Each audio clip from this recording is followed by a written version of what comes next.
नमस्कार, आपके साथ मैं हूं सुरभि तिवारी।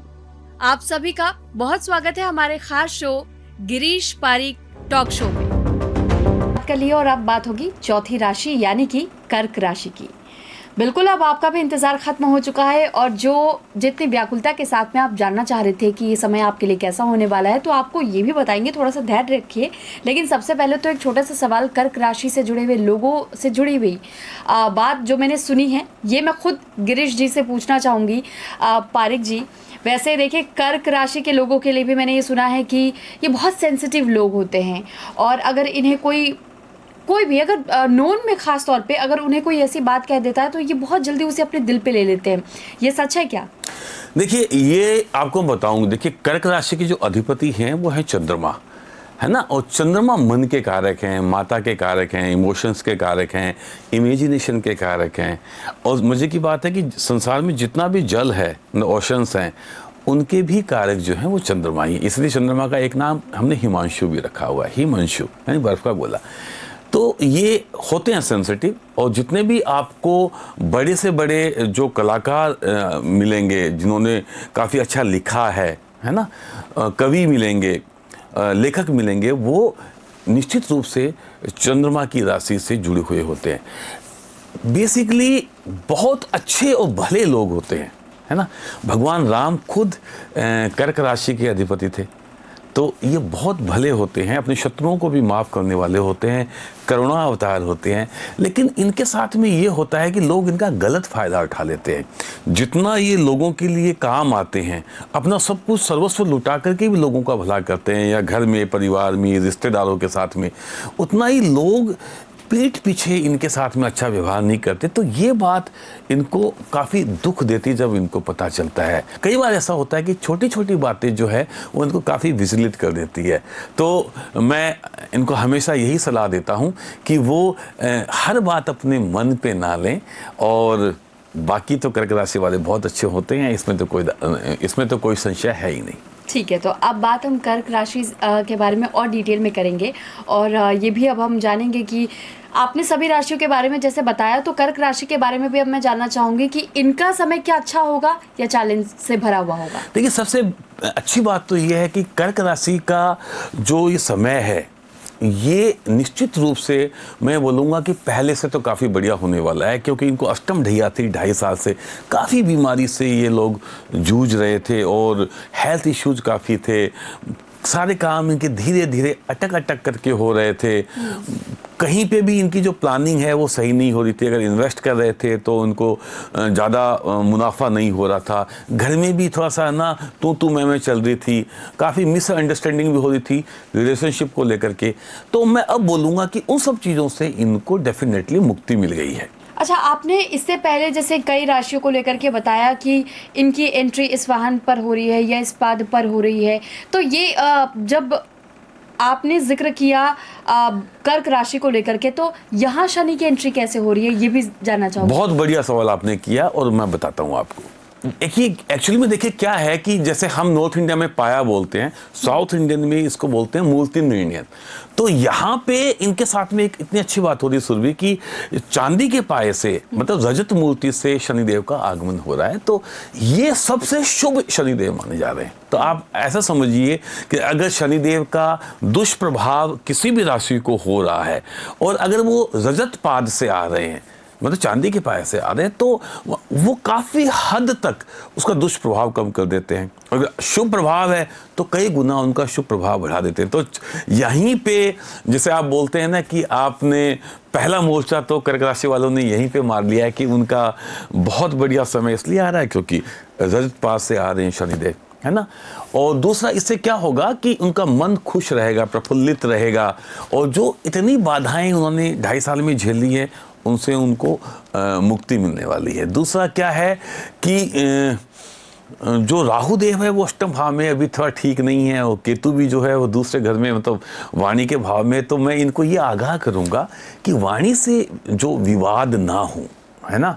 पैतृक धन संपत्ति के भी कुछ मसले ऐसे होते हैं जो कि कई बार प्रॉब्लम क्रिएट कर सकते हैं। इनके साथ में ऐसा हो सकता है, तो उनको ढंग से टैकल करें। और अगर बातचीत से, म्यूचुअल अंडरस्टैंडिंग से बात खत्म होती है तो कर दें। गुरुदेव भी इनके 12वें घर में जा रहे हैं, जो अभी तक 11वें घर में थे, तो 14 मई के बाद में खर्चे कराएंगे, लेकिन खर्चे जो होंगे मांगलिक कार्यक्रम पे होंगे, है ना, जैसे घर में किसी की विवाह है, शादी है, न्यू बेबी बोर्न हो गया है, धार्मिक यात्राएं हैं, है ना। ठीक है, लेकिन क्योंकि आपने देखिए आप खर्चों का जिक्र किया है, तो पर्सनल तौर पर, खास तौर पे पर्सनल डोमेस्टिक फ्रंट की मैं बात करूंगी, ये इनका कैसा रहेगा? क्या खर्चे यहाँ भी ज़्यादा बढ़ेंगे? देखिए, पर्सनल डोमेस्टिक फ्रंट की बात करूं तो जो स्ट्रगल ये कर रहे थे वो स्ट्रगल अब इनको नहीं करनी पड़ेगी। अगर वाद विवाद था, कोई कंट्रोवर्सी थी, तो वो भी अब जो है इनकी ख़त्म हो जाएगी। और मैं ये बोल सकता हूँ कि इनको जो है ना एक अच्छा लिसनर बनने की आवश्यकता है अब आने वाले समय के अंदर। तो थोड़ा सा सबकी सलाह सुन ले, है ना, और उसके बाद में थोड़ा अपना भी लें। और कोशिश करें कि आपके पिताजी हैं या आपके जो घर में बड़े हैं, है ना, उनकी थोड़ी बात ढंग से सुने और उनकी थोड़ा सा हेल्थ इश्यूज़ को भी थोड़ा सा मद्देनज़र रखें, क्योंकि उनको थोड़ा हेल्थ इश्यू हो सकती है। और मेरा मानना है कि परिवार के साथ में अगर मिलजुल करके अगर ये आगे बढ़ेंगे तो जीवन को ये काफ़ी मीनिंगफुल बना सकते हैं। 2 बातों का विशेष रूप से मैं सुरभि चाहूँगा कि ये विशेष रूप से ध्यान रखिए, है ना, कि एक तो ये जो फाइनेंशियल जो खर्चा है ना, जो फैमिली से जुड़ा हुआ है, पैतृक धन संपत्ति से जुड़े हुए जो विवाद हैं, उनको ये म्यूचुअल अंडरस्टैंडिंग से सुलझा लें तो ज़्यादा बढ़िया। अगर ये कोर्ट कचहरी में जाएंगे तो इनको लॉन्ग टर्म में दिक्कत हो सकती है। फाइनेंशिंग जो इनकी प्लानिंग है वो लॉन्ग टर्म पे ही रखें अभी, क्योंकि शेयर मार्केट अभी काफ़ी अनस्टेबल रहेंगे और इनके लिए ठीक नहीं रहेंगे। तो मैं ये बोलूँगा सोच समझ करके इन्वेस्ट करें। राहु इनके 8th हाउस में जा रहे हैं, जो डेफिनेटली एक अच्छा घर नहीं है राहु के लिए। तो जैसे बोलते हैं कि ड्रंक ड्राइविंग जो है, तो ध्यान रखें कि आपको लेट नाइट में और ड्रिंक करके ड्राइविंग वगैरह नहीं करनी है, अदरवाइज आपका एक्सीडेंट हो सकता है। तो इस बात का ध्यान रखें। शादी को भी अगर थोड़ा पोस्टपोन कर सकते हैं 8-10 महीने तो बढ़िया रहेगा, क्योंकि मेरा ये मानना है कि गुरु का गोचर अभी शादी के लिए इतना बढ़िया नहीं है। घर में तो मांगलिक कार्यक्रम हो जाएंगे, खर्चे हो जाएंगे, लेकिन पर्सनली अगर शादी को थोड़ा सा पोस्टपोन कर लें तो वो ज़्यादा बढ़िया है। जिन लोगों की शादियाँ हो चुकी है उनके लिए कोई इशू नहीं है, उनके लिए चीज़ें बढ़िया हैं। और बस फैमिली का एटमॉस्फेयर है वो बढ़िया रहे, इस बात का इनको ध्यान रखना है। तो बिल्कुल देखिए, आप अपने खास तौर पर निजी जीवन पर बहुत ज़्यादा ध्यान आप दीजिएगा, और वैसे ओवरऑल आपके लिए भी ये समय बहुत ज़्यादा बुरा नहीं रहने वाला है, मिला जुला आपको यहाँ दिखाई देगा। लेकिन एक बात बताऊं सुरभि कि इनकी जो गुरुदेव की, हालांकि 12वें बैठे हैं, पर उनकी जो दृष्टि है ना, जैसे पंचम दृष्टि है उनकी, नवम दृष्टि है, सप्तम दृष्टि तो सभी प्लैनेट्स की होती है, वो काफ़ी इनके लिए बढ़िया रहेंगी। तो जो ये मैंने बातें बताई हैं उनकी, तो वो काफ़ी हद तक वो उनको अमृत दृष्टि से ठीक भी कर देंगे, है ना। तो अगर आप ये कह रहे हैं कि कई ऐसी चीज़ें हैं जो बहुत पर्सपेक्टिव से अगर देखा जाए तो इनके लिए अच्छा भी होगा, प्लस पॉइंट भी होगा, लेकिन सर अगर मैं करियर और बिजनेस ओरिएंटेड लोगों के लिए खास तौर पे मैं जानना चाहूँ तो ये समय उन लोगों के लिए कैसा रहेगा? देखिए, शनिदेव जो है ना वो बहुत ही हार्ड टास्क मास्टर है ना, तो आपको आसानी से किसी भी कार्य में सफलता नहीं मिलने वाली है, ये आप मान लीजिए, क्योंकि उसके लिए आपको बेटर प्लानिंग करनी पड़ेगी, आपको कंफर्ट जोन से बाहर आना पड़ेगा और मेहनत करनी पड़ेगी। देखिए, सीधी सी बात है। और अगर आप ये सारी चीज़ें कर लेते हैं तो निश्चित रूप से आपको सफलता मिलेगी, इसमें कोई दो राय नहीं है। हाँ, ऑफिस में आपका जो ऑफिस है जहाँ पे अगर आप जॉब कर रहे हैं तो 2-3 महीने के लिए हो सकता है कि आपको विदेश भी भेज दें। तो मेरे हिसाब से तो अच्छी बात है, क्योंकि आप विदेश जाके कोई ट्रेनिंग लेकर के आते हैं तो आपका आने वाले टाइम में प्रमोशन भी हो जाएगा। अभी अगर आपको ये लग रहा है कि आपको 2-3-4 महीने में प्रमोशन मिलने वाला है तो हो सकता है वो डिले हो जाए, लेकिन मिलेगा, ये बात तय है ना। और अगर आप IT कंपनी में काम कर रहे हैं तो मैं आपको ये बोलूँगा कि थोड़ा सा काम की ज़्यादती हो सकती है, तो आप थोड़ा ध्यान रखिए, स्ट्रेस ना ले, थोड़ी सेहत पे भी ध्यान दीजिए, क्योंकि वो भी एक मुद्दा बन सकता है। अच्छा, तो ये तो आपने सर IT कंपनी वालों के लिए बता दिया, लेकिन हेल्थ ओवरऑल कर्क से जुड़े हुए लोगों का कैसा रहेगा जिनकी राशि कर्क है? गुरु की अमृत दृष्टि पड़ रही है तो ऐसी कोई विशेष हेल्थ की बुरी कंडीशन मेरे को नहीं दिख रही है, पर फिर भी मैं बोलूँगा कि स्पेशली जो महिलाओं को ना अपनी जो हड्डियों से जुड़ी हुई प्रॉब्लम्स या जॉइंट प्रॉब्लम्स है ना, उसका थोड़ा सा ध्यान रखना चाहिए। तो थोड़ी सी एजड महिलाएं हैं जो 40 साल से ऊपर की हैं तो उनको ज़्यादा ध्यान रखना चाहिए। ENT से रिलेटेड थोड़े इश्यूज इनको ज़रूर हो सकते हैं, है ना। तो वो ध्यान रखिए। और कुछ बच्चे ऐसे होंगे कर्क राशि के जिनको दूर का चश्मा लग सकता है तो वो भी थोड़ा सा ध्यान दीजिए, अपनी आंखों की एक्सरसाइज रेगुलर करें। और फाइनेंस की अगर मैं बात करूँगा तो मेरे को लगता है कि आपको बेटर फाइनेंशियल प्लानिंग करनी सीखनी होगी अब। नहीं तो फिर अगर ऐसे ही आप किसी के कहने पे इन्वेस्ट करने लग गए तो आपको लॉन्ग टर्म में नुकसान हो जाएगा। तो ये आपको स्पेशली ध्यान रखना होगा। इन्वेस्टमेंट को थोड़ा सा डाइवर्सिफाई करिए, अलग अलग जगह पे इन्वेस्ट करिए। ऐसा नहीं एक जगह पे शेयर में इन्वेस्ट कर दिया। थोड़ा सा एक ग्रुप बनाइए, कुछ रियल्टी सेक्टर में लगाइए, थोड़ा सा कुछ फार्मा में लगाइए। यानी अपने शेयर्स को आप कह रहे डिस्ट्रीब्यूट किया जा बिल्कुल सकता है, बिल्कुल इन्वेस्ट किया जा सकता है। छोटे छोटे पंच बना करके लगाइए। जैसे अगर सपोजली एक अगर शेयर में डाउनफॉल है तो दूसरे में ठीक हो, अगर रियल्टी से नहीं मिल रहा तो कहीं और से मिले, है ना। तो वो एक, तभी मैंने बोला कि तो आप सीखना पड़ेगा आपको और उसके बाद में ही आप जाएं इन्वेस्टमेंट करने के लिए। इन्वेस्टमेंट मैनेज करना है, आप ये कह रहे हैं। अच्छा सर, क्योंकि आपने फाइनेंसेस पर जोर दिया है और खासतौर पर महिलाएं देखिए घर भी चला रही हैं आज के वक्त में, बाहर काम भी कर रही हैं, तो उन्हें आप क्या सजेशन देना चाहेंगे? देखिए, मैं स्पेशली ये बोलूँगा कि अभी स्पेशली पहले हेल्थ की बात कर लेता हूँ कि ये ऑस्टियोपोरोसिस जो आजकल आम फीचर हो गया है ना, तो इसमें आप सभी को बहुत ध्यान देने की ज़रूरत है। और मैं चाहूँगा कि एक थोड़ा लाइफस्टाइल पे विशेष रूप से आप ध्यान दीजिए, क्योंकि आप में मूड स्विंग्स बहुत आते हैं तो आप कई कई दिन तक छोड़ देते हैं वॉक करना या एक्सरसाइज करना, तो वो आप ज़रूर करिएगा। स्टूडेंट्स जो हैं उनको मैं ये सलाह देता हूँ कि आप जो है ना, डिस्ट्रक्शंस काफ़ी मिल सकती हैं अभी आपको, है ना। जैसे आजकल तो बहुत जल्दी अफेयर्स हो जाते हैं बच्चों के, तो मैं चाहूँगा कि भाई अभी पढ़ाई पे ध्यान दीजिए और थोड़ा सा ये नशे की आदत है, मोबाइल गेम्स हैं और ये फालतू की गतिविधियाँ ना, घूमना फिरना, ये सब बंद कर दीजिए अभी, क्योंकि समय अभी फोकस करने का है अपना। जो अगर आप ऐसा करते रहे तो फिर हो सकता है कॉम्पिटिटिव एग्जाम जिसकी आप तैयारी कर रहे हैं उसके लिए आप बेटर नहीं कर पाएंगे और आपको फिर से मेहनत करनी पड़ेगी। तो उनके लिए मैं बोलूँगा कि आपको फोकस होकर स्टडी करनी पड़ेगी और उसके लिए ये बाकी की सारी चीज़ें हैं वो आपको छोड़नी पड़ेगी, है ना। एक बात का विशेष ध्यान रखिएगा कि सड़क पे चलते हुए भी अब आपको थोड़ी सावधानी रखनी है। अगर आप मोटरसाइकिल चला रहे हैं या आप गाड़ी चला रहे हैं तो आपका थोड़ा रोड एक्सीडेंट होने के चांसेज हैं, है ना। तो आपको ध्यान रखना पड़ेगा। ठीक है। लेकिन सर वहीं अब अगर नक्षत्रों की हम बात करें, नक्षत्रों के हिसाब से इन पर कैसा प्रभाव पड़ने वाला है? देखिए सुरभि, कर्क राशि के अंदर नक्षत्र आता है पुनर्वसु और उसका चरण होता है चौथा चरण, है ना जी। तो इनके लिए मैं बोलूँगा कि इंश्योरेंस और पेंशन जैसी स्कीमों से पैसा इनको आने का मेरे को चांस लग रहे हैं। और ये भी मैं बता दूं कि आपको गला और आंखों से जुड़ी हुई या ENT से जुड़ी हुई थोड़ी समस्याएं हो सकती हैं, इसका आपको ध्यान रखना पड़ेगा। आप धार्मिक यात्राएं भी करेंगे मई 25 के बाद तो निश्चित रूप से आप करने वाले हैं, मेरे को ऐसा लग रहा है। फरवरी 2027 से मई 2027 के बीच में, ये थोड़े आगे की मैं बात कर रहा हूँ, उसमें आपको अपनी हेल्थ का विशेष रूप से ध्यान रखना होगा। तो देखिए इसमें ये है कि अगर आप टाइमली अगर चेकअप करा रहे हैं और अगर बीमारी को बढ़ने नहीं देंगे तो वो होएगी नहीं, है ना। तो उसका ध्यान रखिए। पुष्य नक्षत्र जो सबसे शुभ नक्षत्र माना गया है और इसके लिए मैं इनके जातकों को बताना चाहूँगा कि आप अपनी वाणी का सर्वाधिक नियंत्रण रखें, है ना। तो अगर आपने वाणी पे नियंत्रण नहीं रखा तो कंट्रोवर्सी पक्की होएगी और आपका सारा बना बनाया खेल बिगड़ सकता है, चाहे पर्सनल फ्रंट है आपका, चाहे प्रोफेशनल फ्रंट है। और मैं इतना बता दूं कि आपकी जॉब, बिजनेस, आपका PR, सोशल नेटवर्किंग, है ना, ये सब डिपेंड करती है कि आपके रिलेशनशिप कैसे हैं। तो इसके लिए वाणी जो है वो सबसे महत्वपूर्ण होती है, तो इसलिए इसका ध्यान रखिएगा। मैं इतना बता दूं कि महिलाओं के लिए जो है वो चाइल्ड बर्थ में थोड़ी दिक्कतें आ सकती है, तो थोड़ा कंसीव करने में प्रॉब्लम्स हो सकती है, तो वो अपना थोड़ा सा एक बार सारा चेकअप कराने के बाद ही एडवांस हो इस मामले के अंदर। आपका पुराना फंसा हुआ अगर कोई रुका हुआ कोई पैसा था जो नहीं दे रहे थे कोई, तो वो मिलेगा।